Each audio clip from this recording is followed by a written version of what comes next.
Madame, Messieurs, bienvenue dans votre émission L'invité de la matinale sur Gabon 24. Nous abordons la question des sanctions de la communauté économique des États d'Afrique centrale envers le Gabon. Vous le savez, le président de la transition, le général de brigade Brice Clotaire Oligui Nguema, a effectué une visite dans la sous-région récemment. Et pour évoquer ce sujet, nous avons dans ce studio Lilian Arnaud Bidi. Bienvenue dans les studios de Gabon 24. Merci. Alors, cette question qui fait tant couler d'encre et de salive est une question importante puisqu'il y a un impact du point de vue des populations en parlant de ces sanctions de la CEEAC contre le Gabon. Mais on ne peut pas parler d'impact puisque ces impacts ne peuvent en aucun cas être visibles parce qu'aujourd'hui, quand on parle de la communauté économique des États d'Afrique centrale, en réalité, il faut se rappeler que le Gabon est le seul contributeur en ce moment et à jour jusqu'en 2025. Donc, en réalité, que fait ces sanctions viennent en réalité alléger même notre économie dans la mesure où nous, puisque nous sommes suspendus, donc nous allons immédiatement arrêter les cotisations. Nous ne pouvons plus contribuer, sachant que le Gabon était le seul pays qui était à jour des cotisations et qui contribuait deux fois pour certains pays qui avaient du mal à être à jour des cotisations. L'impact économique sur notre société et sur la population, non, parce que nous n'avons jamais reçu un réel impact ou quelque chose de palpable sur cette communauté. Cette communauté ne nous apporte rien de concret, si ce n'est qu'un moyen de se retrouver ensemble. Est-ce que ce n'est pas exagéré que de le dire? Ce n'est pas exagéré parce que quand on parle d'impact économique, c'est quel est le marché où nous allons en Afrique centrale? C'est quoi la bourse aujourd'hui en Afrique centrale? Et qu'est-ce qu'elle vaut cette bourse-là? Quelles sont les grandes entreprises qui peuvent nous permettre de commercer en Afrique centrale dans cette communauté? Il n'y en a pas assez. À chaque fois, nous nous retournons vers l'extérieur, c'est-à-dire les autres communauté ou les grandes banques. Donc, la communauté économique, en réalité, ne nous sert pas à grand-chose. Donc, quand on parle de sanctions, la sanction, c'est quand ça te fait mal. Mais tu ne sanctionnes pas celui qui te nourrit, tu ne sanctionnes pas celui qui accueille aujourd'hui favorablement ton économie. Parce que le Gabon, aujourd'hui, est un réservoir pour ces personnes-là qui viennent commercer ici, qui passent et rentrent comme ils veulent. Mais dès lors, vous prenez la décision de sanctionner le Gabon, mais votre économie prend un coup. Parce que les échanges aussi seront suspendus. Évidemment qu'il y a aussi un retour à ce que vous faites. Alors, on parle bien sûr des échanges sur le plan économique, l'impact sur les populations. Lorsque la CEEAC prend une telle décision, comment devrait, sinon quelle est la posture que le Gabon devrait adopter? Mais d'observer. Parce qu'elle peut faire autre chose que d'observer. Puisque, en réalité, cette mesure, pourquoi nous la trouvons injuste? Pourquoi le Gabon trouve cette mesure injuste? Parce qu'au fond, il y a du deux poids, deux mesures. C'est-à-dire? Quand on dit qu'aujourd'hui, le Gabon a pris le pouvoir par des moyens non concessionnels, mais qu'est-ce qu'on va dire du Tchad?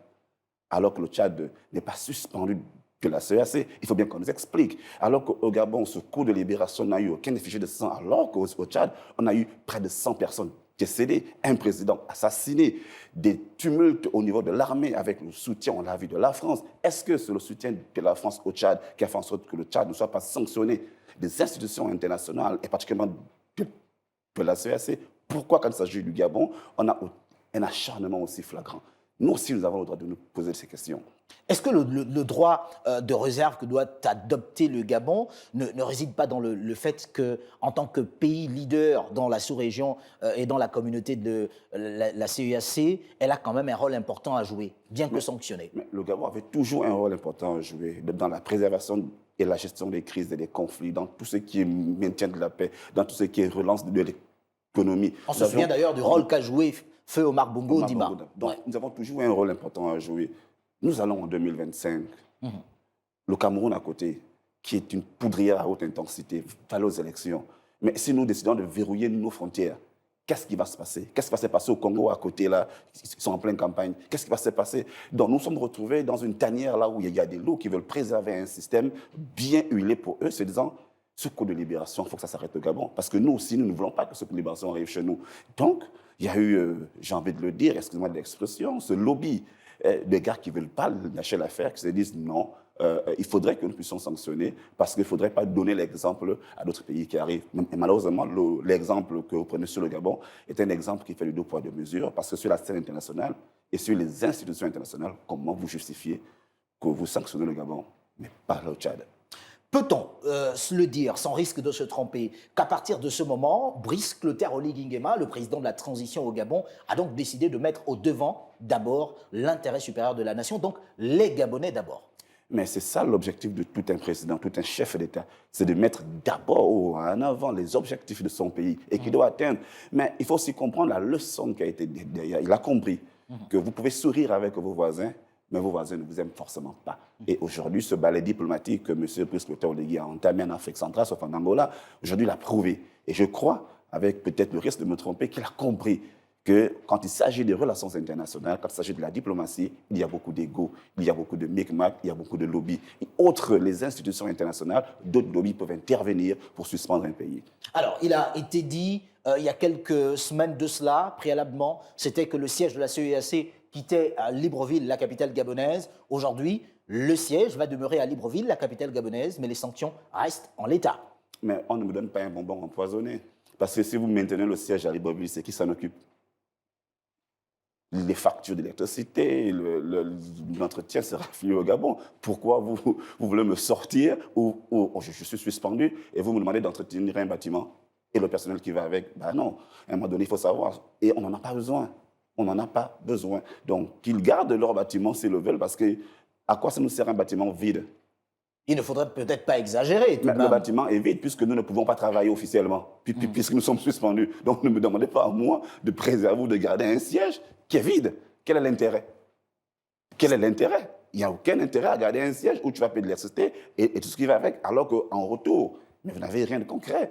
Donc il est question de cela. Quel est l'intérêt pour le Gabon de garder un siège vide si nous ne contribuons pas fortement à cette communauté? Alors, comment comment doivent accueillir cette décision de la CEEAC?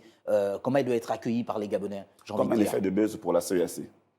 Je dois appeler ça comme un effet de buzz parce qu'on crie sanctions, on crie calamité, mais en réalité, dans l'assiette du Gabonais, est-ce qu'il ressent le fait d'appartenir à une communauté, comme en Union européenne, quand les décisions sont prises en conséquence, mais au niveau du Gabon, concrètement, quand on regarde le panier de la ménagère, quel est l'impact de la CEEAC à l'intérieur? Rien. C'est notre économie, et notre économie tout seul, qui peut améliorer les conditions des Gabonais par les institutions internationales, par la communauté et communauté de l'Afrique centrale, dont on ne ressent même pas un peu l'impact pour ce qui concerne le Gabon. Bien au contraire, cela va nous permettre d'épargner un peu de l'argent parce que jusqu'à ce jour, et je répète et je pèse le mot, le Gabon était le seul pays à jour de cotisation jusqu'en 2025. Nous allons devoir arrêter ces cotisations. Alors, j'ouvre tout de même cette parenthèse, puisque Libreville rappelle son ambassadeur à Luanda, une première en matière de diplomatie, quand même. Oui, mais c'est normal. Mais qu'est-ce que mon diplomate fera encore là-bas si je n'ai plus d'intérêt à y contribuer à cette institution? Je n'ai plus d'intérêt, puisque je n'ai plus de personnes avec qui dialoguer. Donc, je ramène mon ambassadeur. C'est typiquement diplomatique.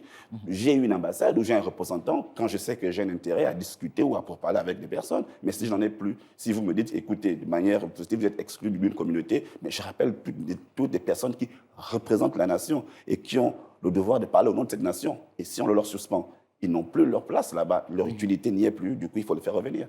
Alors, qu'est-ce que l'on peut retenir? Justement, nous allons suivre ensemble cette actualité, mais que doivent retenir les Gabonais?